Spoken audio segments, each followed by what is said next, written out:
Bismillahirrahmanirrahim. Assalamualaikum warahmatullahi wabarakatuh.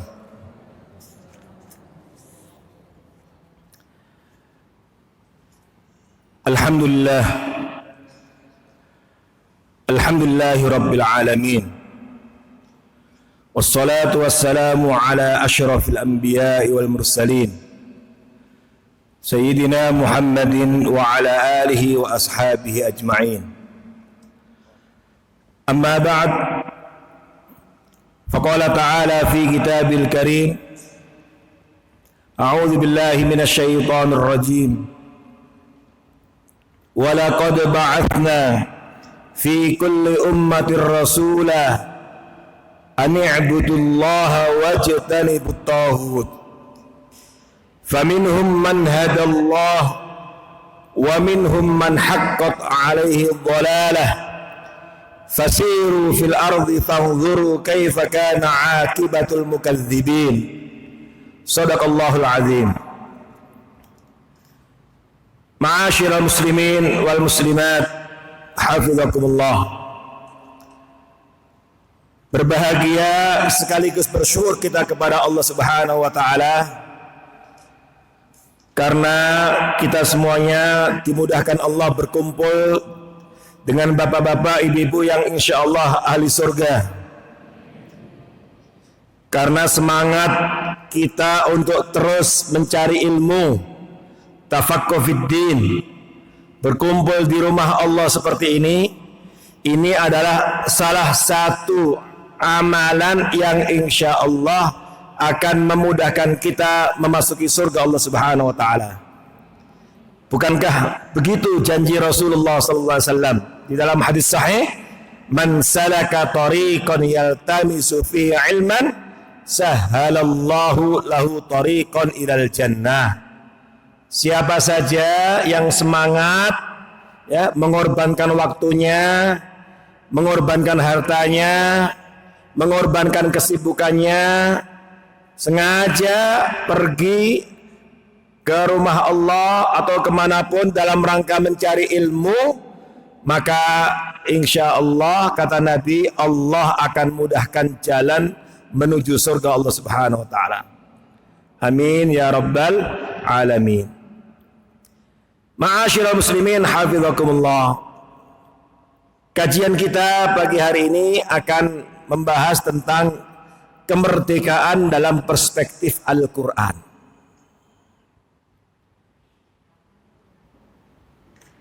Masalah ini penting berkaitan dengan kita mensyukuri nikmat kemerdekaan. Sehingga sebagai orang beriman kepada Allah, sebagai ummatul Quran, kita harus memahami benar bagaimana Al-Quran memandang dan mempersepsikan tentang kemerdekaan. Dan bersamaan kita memperingati dan mensyukuri nikmat kemerdekaan, tidak lama lagi dalam beberapa hari ke depan kita juga akan bertemu dengan momentum hijratul Mustafa sallallahu alaihi wasallam. Tentu ini semuanya bukan sebuah kebetulan. Kita merayakan, mensyukuri nikmat kemerdekaan masih dalam suasana pandemi COVID-19, ujian ini. Dan kemudian ada hijrah. Apa artinya? Ini sebuah pembelajaran penting, renungan penting bagi kita, supaya kita hijrah dalam memaknai dan memahami kemerdekaan. Jangan sampai selama ini kita memahami kemerdekaan itu hanya terfokus pada satu sisi saja, yaitu merdeka dari penjajah semata. Maka mari kita lihat Al-Quran, melihat dan membahasakan atau mengartikan kemerdekaan yang hakiki itu seperti apa. Maka dengan demikian kita semuanya semangat untuk merubah, hijrah, pindah dari pemahaman yang sempit tentang kemerdekaan untuk pindah hijrah menuju kepada pemahaman kemerdekaan sebagaimana yang disinggung oleh Allah Subhanahu wa taala di dalam Al-Qur'an. Ayat yang tadi saya baca, Bapak Ibu hafizakumullah, di muqaddimah surat An-Nahl ayat 36. Ini adalah salah satu ayat yang menyinggung tentang kemerdekaan dalam perspektif Al-Qur'an. Allah Subhanahu wa taala menjelaskan di dalam ayat ini bahwa ketika Allah Subhanahu wa taala mengutus setiap umat seorang rasul penyeru kebaikan, seorang dai, yaitu rasul utusan Allah, apa tujuannya? Apa misinya? Ternyata setiap rasul yang diutus oleh Allah Subhanahu wa taala membawa misi suci, yaitu menjadikan manusia menjadi manusia yang merdeka. Membawa misi suci, memerdekakan umat manusia dari belenggu penyembahan kepada selain Allah menuju kepada penyembahan kepada Allah Subhanahu wa taala semata. A'udzu billahi minasyaitonir rajim. Wa laqad ba'atsna fi kulli ummatin rasulah. Yang artinya, dan sungguh benar-benar kami utus, kata Allah, pada setiap umat itu seorang rasul. Kita membaca dalam Al-Quran dikenalkan tentang para nabi dan rasul sebelum Rasulullah sallallahu alaihi wasallam. Ada nabi siapa, Pak, Bu? Ada Nabi Musa, ada Nabi Saleh, ada Nabi Nuh, ada Nabi Hud, dan seterusnya banyak sekali, termasuk Nabi Isa alaihissalam. Seluruh para nabi dan rasul yang diutus oleh Allah Subhanahu wa taala misinya satu, yaitu membawa misi kemerdekaan. Apa itu? Semuanya mengatakan kepada kaumnya, ani'budullah wajtanibut taghut. Menyeru kepada umatnya, kaumnya, untuk hanya menghamba, beribadah kepada Allah Subhanahu wa taala semata dan meninggalkan penyembahan, penghambaan kepada selain Allah.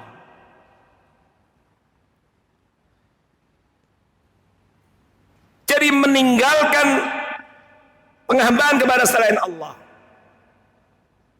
memerdekakan umat manusia dari belenggu penyembahan kepada selain Allah dan hanya menghamba kepada Allah. Dan inilah manusia merdeka, inilah keluarga yang merdeka, inilah masyarakat yang merdeka, inilah bangsa yang merdeka. Ketika ia tampil hanya menghamba kepada Allah Subhanahu wa taala. Tapi kenyataannya, realitasnya, Bapak Ibu hafizakumullah, tidak semua ajakan kebaikan itu direspon dengan baik. Bapak Ibu juga sama, kadang-kadang kita menghadapi masyarakat ketika mengajak kepada kebaikan, kebenaran, juga tidak semuanya merespon dengan baik. Betul? Begitu pula para rasul. Ketika mengajak untuk menjadi manusia yang merdeka, ternyata tidak semuanya merespon dengan baik.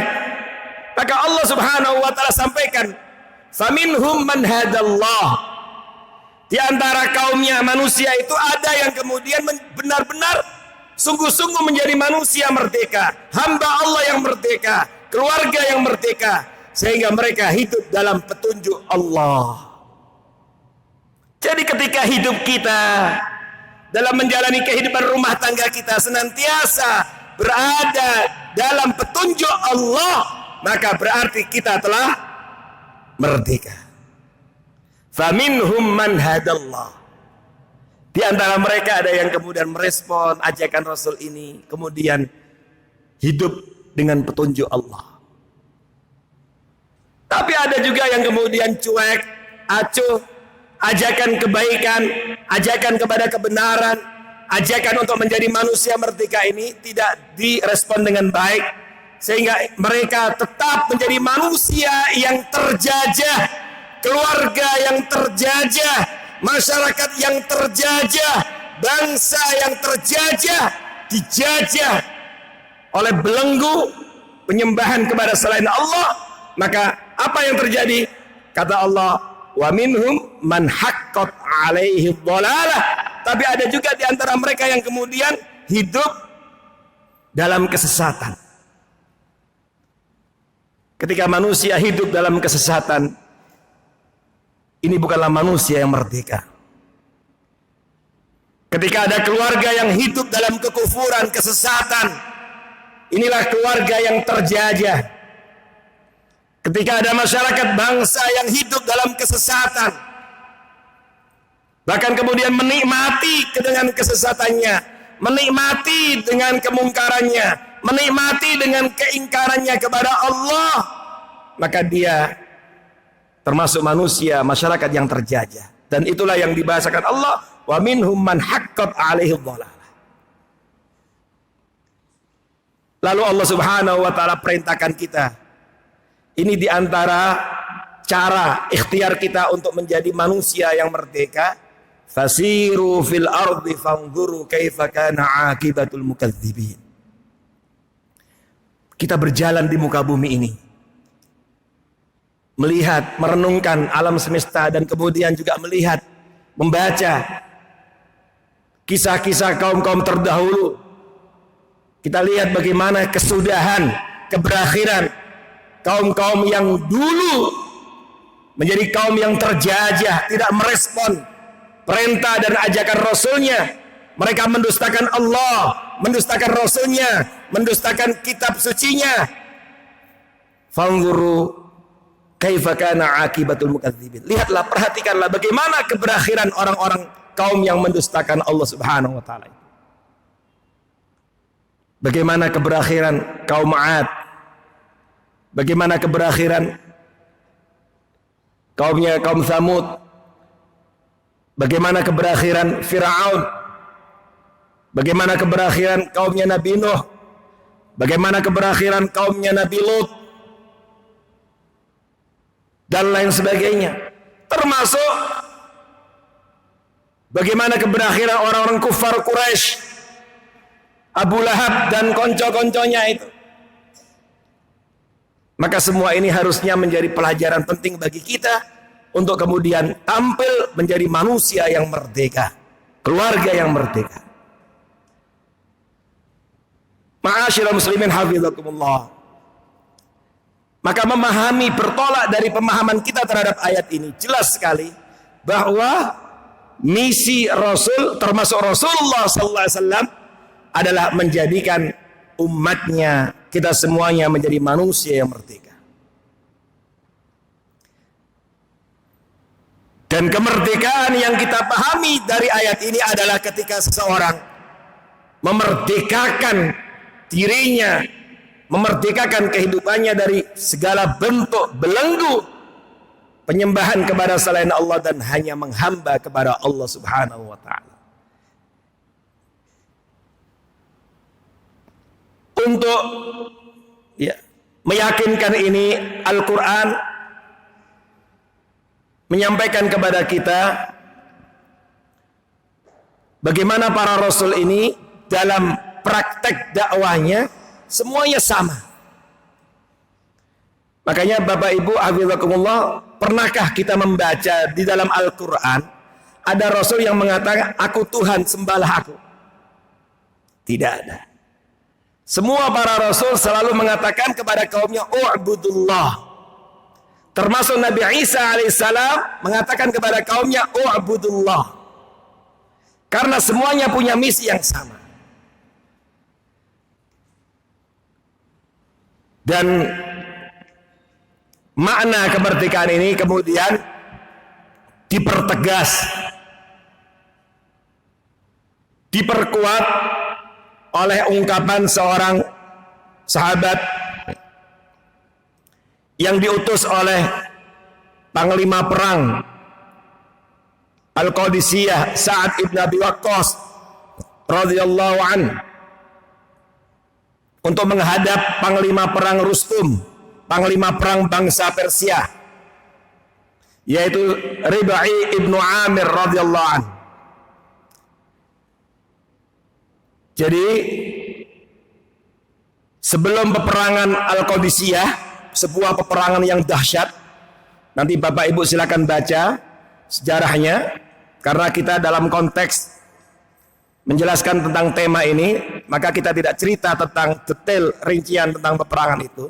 Tetapi yang perlu kita tahu, Rib'i ibnu Amir memperjelas lagi tentang kemerdekaan dalam Islam, kemerdekaan yang dibahasakan Al-Quran tadi, yaitu ketika dia diutus oleh Sa'ad ibn Abi Waqqas, seorang panglima perang kaum muslimin dalam perang Qadisiyah, untuk menghadap Rustum, panglima perang bangsa Persia. Bapak Ibu hafizakumullah, pada zaman itu dunia ini dua kekuatan superpower, kekuatan besar yang mempengaruhi peradaban dunia waktu itu adalah bangsa Romawi dan bangsa Persia zaman itu. Nah, ketika menghadap Rustum, Rustum saat itu bertanya, ada apa ini pasukan kaum muslimin kok datang ke kita? Sa'ad ibn Abi Waqqas mengutus Rib'i ibnu Amir radhiyallahu an. Dia datang dengan penuh wibawa, bersahaja, penuh izzah, meskipun dengan tampilan yang sangat sederhana, memasuki istana Rustum yang megah itu. Rustum nanya, limadza ji'tum ilaina? Mengapa kalian mendatangi kami? Kenapa pertanyaan ini muncul? Karena umumnya yang ada di benak mereka, kalau ada bangsa, kekuatan lain masuk ke negeri seseorang, umumnya apa Bapak-bapak, Ibu-ibu hafizakumullah? Tujuannya apa? Untuk menjajah, mengeksploitasi kekayaan alamnya, merampas kekayaan alamnya. Betul. Seperti yang pernah kita alami dengan Belanda, Inggris, dan yang lainnya. Kekayaan alam kita, kekayaan kita diambil. Maka muncul pertanyaan ini karena selama ini mereka mempersepsikan seperti itu. Maka Rib'i ibnu Amir meluruskan persepsi ini. Beliau datang dan kemudian menyampaikan kepada Rustum tentang tujuannya, menyampaikan tentang misi sucinya, dan ini diabadikan kisahnya oleh Al-Imam Ibnu Katsir di dalam kitab tarikhnya Al-Bidayah wan Nihayah. Jadi Bapak Ibu hafizakumullah, selama ini barangkali kita mengenal Imam Ibnu Katsir punya kitab apa? Tafsir. Punya kitab tafsir namanya Tafsir Ibnu Katsir. Perlu diketahui Imam Ibnu Katsir juga punya kitab sejarah, dan kitabnya bagus, tarikh, judulnya Al-Bidayah wan Nihayah. Di dalam jilid 4 halaman 43, Al-Imam Ibnu Katsir dalam kitab Al-Bidayah wan Nihayah menceritakan kisah ini. Apa kata Rib'i ibnu Amir di hadapan Rustum? Ji'na linukhrijal ibad min ibadatil ibad ila ibadati rabbil ibad, wa min dhikid dunya ila si'atiha, wa min juril adyan ila adlil Islam. Itu Bu, paham Bu? Paham Mbak? Perlu terjemahkan? Baik, saya terjemahkan. Kata Rib'i ibnu Amir, wahai Rustum, jangan samakan kami dengan penjajah bangsa-bangsa lain. Kami datang dengan sebuah misi suci. Ji'na linukhrijal ibad min ibadatil ibad ila ibadati rabbil ibad. Kami datang untuk memerdekakan manusia dari penyembahan kepada sesama manusia menuju kepada penyembahan Rabbnya manusia, Allah Subhanahu wa ta'ala. Kami datang ingin memerdekakan, menyelamatkan manusia min dzikid dunya, dari kesempitan dunia kepada keluasan dunia. Bapak Ibu hafizakumullah, bukankah ajaran Islam ini mengajarkan kepada kita tentang masa depan? Kita diajarkan melalui Islam, diajarkan oleh Islam bahwa dunia ini hanya sementara. Dunia ini adalah tempat untuk menanam kebaikan dan ada kehidupan yang panjang, kekal dan abadi. Apa itu? Akhirat. Jadi dunia ini nggak sesempit seperti sekarang ini. Betul, usia umur kita terbatas, tetapi kehidupan ini panjang. Ada akhirat yang kekal dan abadi. Maka Islam mengajarkan kepada kita bahwa kita nggak boleh sempit memaknai dunia ini. Nggak boleh kita kemudian memandang dunia ini hanya sebatas kehidupan sekarang ini saja. Setelah itu tidak ada kehidupan lagi. Islam mengajarkan kita untuk mengimani hari akhir, mengimani hari kiamat, mengimani kehidupan akhirat. Maka Islam menyelamatkan kita untuk tidak sempit dalam melihat dunia, tapi kepada keluasan dunia. Wa min juril adyan ila adlil Islam. Dan kami datang dengan tujuan untuk memerdekakan manusia dari kezaliman beragam agama, ideologi, keyakinan, menuju kepada keadilan Islam. Menuju kepada keadilan Islam. Jadi inilah kemerdekaan yang hakiki. Ketika kita semuanya merdeka dari segala bentuk belenggu penjajahan, penyembahan kepada selain Allah, dan kemudian hanya menghamba kepada Allah Subhanahu wa taala.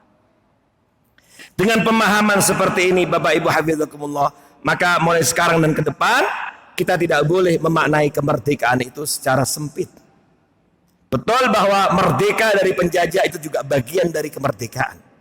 Tetapi tidak boleh kemudian kita hanya terpasung oleh pemahaman ini. Karena kita adalah ummatul Quran, maka kita kembali kepada bagaimana Al-Quran dalam memaknai kemerdekaan yang hakiki. Dan Bapak Ibu hafizakumullah, kenyataannya Al-Quran banyak menceritakan dalam perjalanan sejarah peradaban umat manusia. Al-Quran menceritakan terjadi penyembahan-penyembahan kepada selain Allah dalam beragam bentuknya. Ada satu masa manusia yang menyembah kepada malaikat. Maka malaikat dianggap sebagai Tuhannya. Ada juga yang menyembah manusia sebagai nabi, sebagai Tuhannya. Dan itu Al-Quran menyinggung. Sebagaimana dalam surah Ali Imran misalnya ayat 80, wala ya'murukum an tattakhidul malaikata wan nabiyyina arbaba. Al-Quran juga menyinggung bagaimana Nabi Isa dari awal sudah menyatakan dengan tegas bahwa sama sekali tidak pernah memerintahkan kaumnya untuk menjadikannya Tuhan. Maka Al-Quran di dalam surah Al-Maidah misalnya, Bapak Ibu bisa lihat ayat 116, Allah Subhanahu wa taala berfirman, wa idz qala Allah ya Isa, wa idz qala Allah ya Isa ibn Maryam, a anta qulta linnas ittakhiduni wa ummiya ilahaini min dunillah. Wahai Isa, kata Allah, apakah engkau yang mengatakan kepada manusia, jadikanlah aku dan ibuku dua Tuhan selain Allah? Nabi Isa mengatakan, qala subhanak, maha suci engkau, tidak pernah melakukan itu. Al-Quran juga menceritakan bagaimana dalam sejarah peradaban umat manusia ada yang menyembah matahari, ada yang menyembah bulan, juga ada yang menyembah pemimpin. Pemimpinnya mendeklar sebagai Tuhan. Bapak Ibu kalau membaca surat An-Nazi'at, ada cerita tentang siapa itu? Firaun, ya kan? Firaun di dalam surat An-Nazi'at itu apa? Memproklamirkan di hadapan pendukungnya, di hadapan masyarakatnya, apa kata Allah? Diceritakan dalam Al-Quran, qala ana rabbukumul a'la, aku adalah Tuhan kalian yang maha tinggi. Kemudian dia buat regulasi, aturan, kebijakan, seluruh rakyatnya, masyarakatnya harus menyembah dirinya dan menganggap dirinya sebagai Tuhan. Terjadi dalam sejarah seperti itu. Al-Quran juga menceritakan ada manusia yang menjadikan hawa nafsu sebagai Tuhannya. Sehingga apa saja yang diinginkan oleh hawa nafsunya diperturutkan. Di antaranya Allah Subhanahu wa taala menyinggung itu dengan firman-Nya, "Ara'aita man ittakhadha ilahahu hawa?" Ara'aita, tidakkah engkau perhatikan ada manusia, ada keluarga, ada masyarakat, ada bangsa yang menjadikan hawa nafsu sebagai Tuhannya?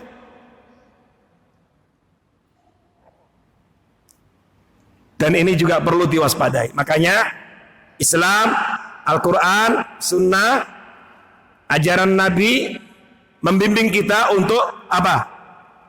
Untuk apa, Pak? Bapak, Ibu? Supaya kita bisa mengalahkan hawa nafsu kita. Apakah mematikan hawa nafsu? Tidak. Kita nggak akan pernah bisa mematikan hawa nafsu karena ini ada dalam diri kita. Tapi yang Allah perintahkan kita adalah apa?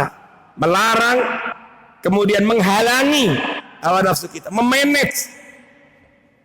Makanya ayatnya di antaranya wa amma man khafa maqama rabbih wa nahan nafsa 'anil hawa fa innal jannata hiyal ma'wa.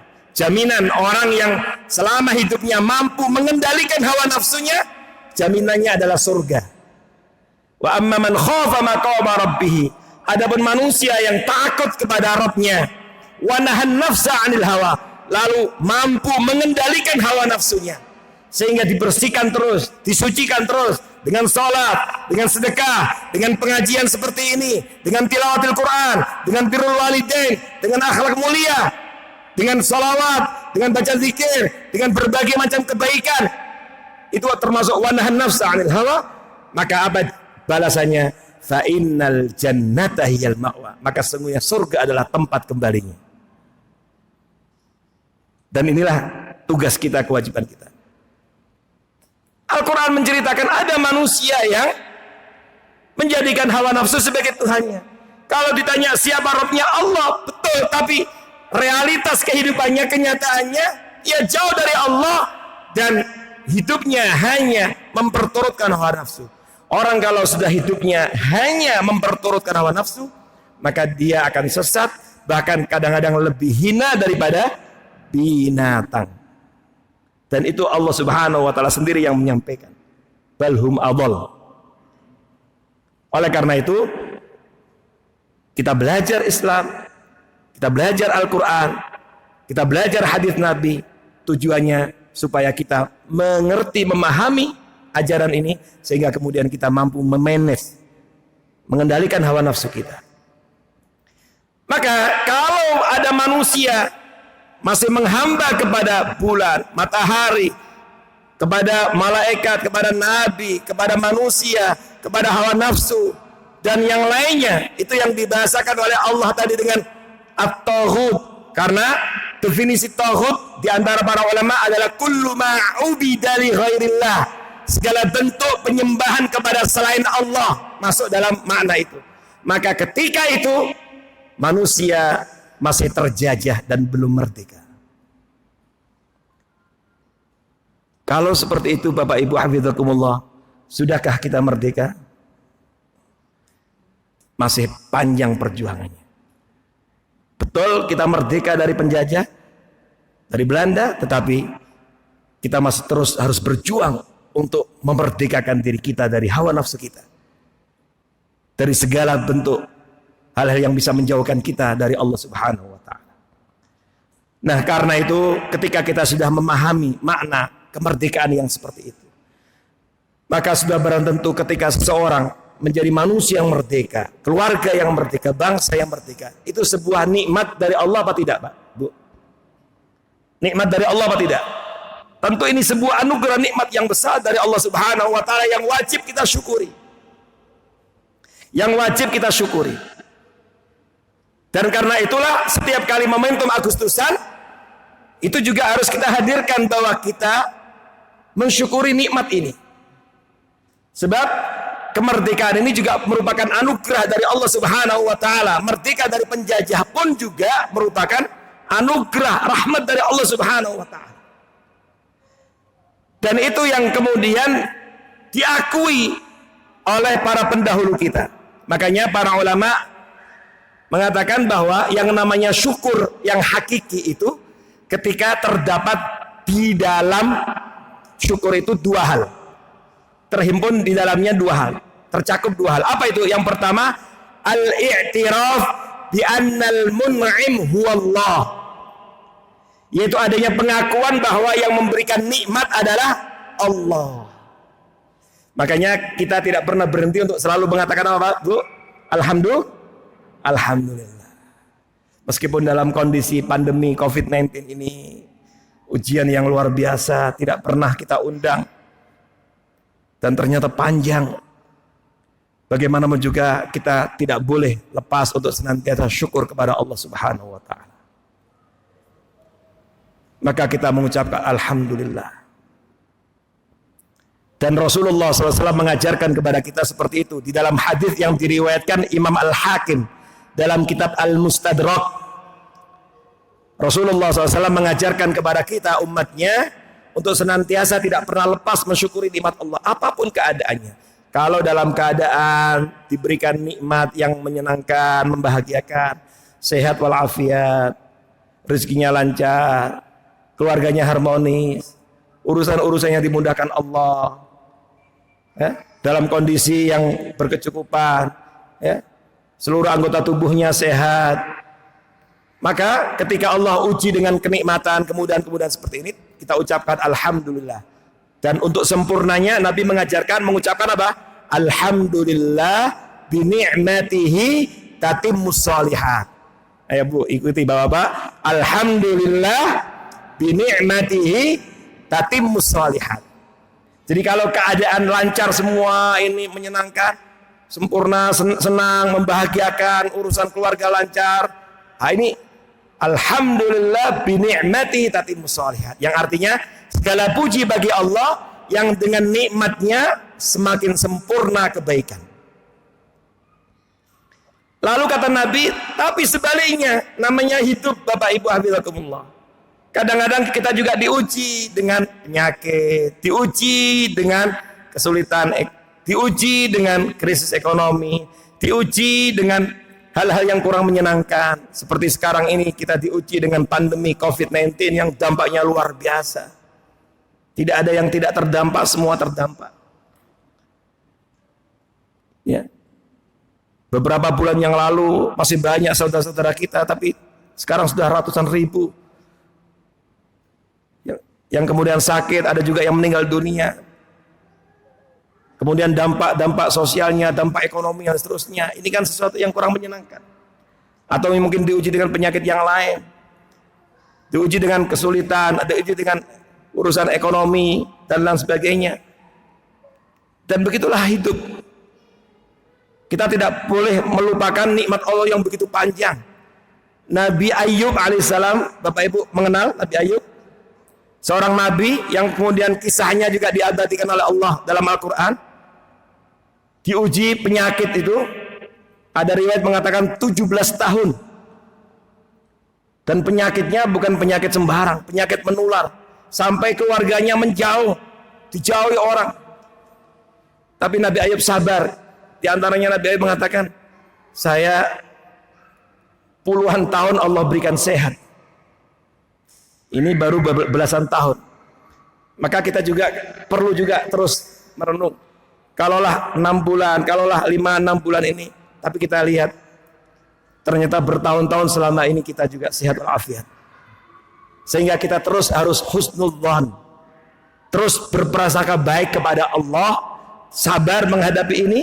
Dan karena itu Nabi mengatakan ketika diuji dengan sesuatu yang kurang menyenangkan, tetap kita tidak boleh lepas dari alhamdulillah. Tapi ungkapannya, kata Nabi, mengungkapkan alhamdulillah ala kulli hal. Segala puji bagi Allah atas segala keadaan, termasuk keadaan yang kurang menyenangkan. Maka ini syukur.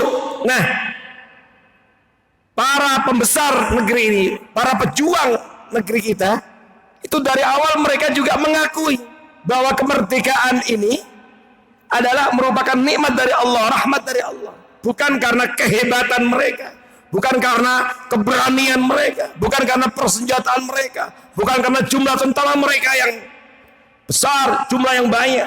Lah, sama sekali tidak. Bapak Ibu, perhatikan di alinea ketiga pembukaan UUD 45 tertulis dengan jelas dan gamblang. Apa bunyinya? Atas berkat rahmat Allah yang Maha Kuasa. Kalau mau dilanjutkan, dan didorongkan oleh keinginan luhur supaya berkehidupan kebangsaan yang bebas, maka rakyat Indonesia menyatakan dengan ini kemerdekaannya. Coba Bapak Ibu perhatikan, atas berkat rahmat Allah yang Maha Kuasa. Allahu Akbar. Kenapa nggak disebut atas berkat kasih sayang Tuhan? Kan bisa aja Bu ya. Tapi kenapa kok digunakan kata rahmat? Digunakan kata Allah, rahmat Allah. Apa artinya itu Bapak Ibu hafizakumullah? Itu jelas. Ini merupakan jejak-jejak kaum muslimin, jejak-jejak para pejuang kita, jejak-jejak para ulama, jejak-jejak para kiai, para habaib yang telah memperjuangkan dengan darah, dengan harta darah mereka untuk mengantarkan negeri ini kepada kemerdekaannya. Betul nggak? Jadi karena itu tidak boleh dilupakan peran dan jejak ini. Maka kita sebagai umat Islam berkepentingan untuk menjaga negeri ini. Jadi NKRI ini dibangun dan merdeka atas berkat rahmat Allah. Baru kemudian dan didorongkan oleh keinginan luhur para pejuang kita, para pendahulu kita, para pembesar kita. Jadi di dalam alinea ketiga preambul UUD 45 ini ada nilai-nilai idealisme yang luar biasa. Dan ini sebuah pengakuan bahwa betul-betul kemerdekaan merupakan nikmat dari Allah Subhanahu wa taala. Oleh karena itu kita sebagai pelanjut dan seluruh anak negeri ini mulai dari pejabat sampai rakyat, apapun yang kita lakukan harus senantiasa mencerminkan ini. Tidak boleh ada perilaku kebijakan-kebijakan yang berlawanan dengan rahmat Allah dan keinginan luhur. Karena negeri ini dibangun dan merdeka atas berkat rahmat Allah dan keinginan luhur. Dan karena itu kalau kita ingin menjaga negeri ini juga harus senantiasa berperilaku yang mengundang rahmat Allah. Maka ini penting Bapak Ibu, di tengah suasana mensyukuri nikmat kemerdekaan ini, maka agenda kegiatan-kegiatan kita juga harus betul-betul juga kegiatan yang mengundang rahmat Allah. Jangan sampai malah alih-alih ingin mensyukuri kemerdekaan nikmat ini, tapi yang terjadi kegiatannya justru malah menjauhkan kita dari rahmat Allah. Apalagi ketika kita dalam suasana ujian dan musibah yang panjang ini, tentu harusnya tidak boleh biasa-biasa saja. Saya sering mengatakan ini suasana yang luar biasa, tamu yang tidak pernah kita undang, tidak pernah kita prediksi. Dan tadinya kita berharap sebulan 2 bulan selesai, tapi ternyata sampai hari ini belum selesai. Maka ini keadaan yang sungguh luar biasa. Menghadapi keadaan yang ujian yang luar biasa ini, ibadah kita nggak boleh biasa-biasa saja. Sholat kita nggak boleh biasa-biasa saja. Maka untuk mengundang rahmat Allah ini, kita harus banyak memproduksi kebajikan yang luar biasa. Karena kita berhadapan dengan ujian yang juga luar biasa. Nah, baru yang kedua, kata para ulama, istikhdam hadhi ni'mah fi ta'atillah. Setelah mengucap alhamdulillah, setelah mengakui atas berkat rahmat Allah, maka yang kedua, bagaimana menggunakan nikmat ini dengan sungguh-sungguh untuk mendekatkan kita kepada Allah, untuk semakin menguatkan ketaatan kita kepada Allah. Maka kita harus gunakan nikmat kemerdekaan ini untuk kemaslahatan sebanyak-banyaknya untuk kepentingan bangsa dan negara ini.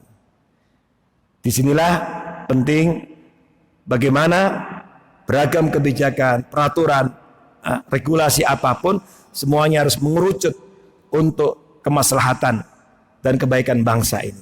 Karena itulah sesungguhnya yang kita baca, keinginan luhur itu, para pendahulu ini betul-betul ingin menghantarkan negeri ini menjadi negeri yang senantiasa dalam curahan rahmat Allah.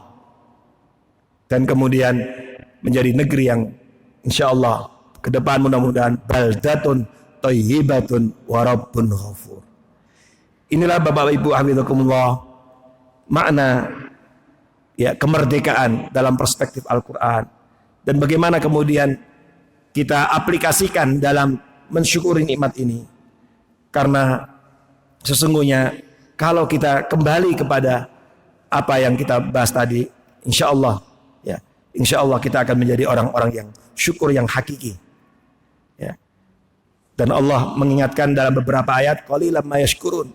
Ternyata memang tidak banyak orang yang syukur yang hakiki. Semoga Allah Subhanahu wa taala mudahkan kita semuanya menjadi manusia yang merdeka, keluarga yang merdeka, masyarakat yang merdeka, bangsa yang merdeka. Dan insya Allah kalau kita jaga itu, ya, maka nanti di akhirat kita akan menjadi orang-orang yang menghuni surga Allah Subhanahu wa taala. Amin ya rabbal alamin. Aqulu qawli hadza astaghfirullahi wa lakum wa fawqa kulli dhi ilmin alim. Assalamualaikum warahmatullahi wabarakatuh.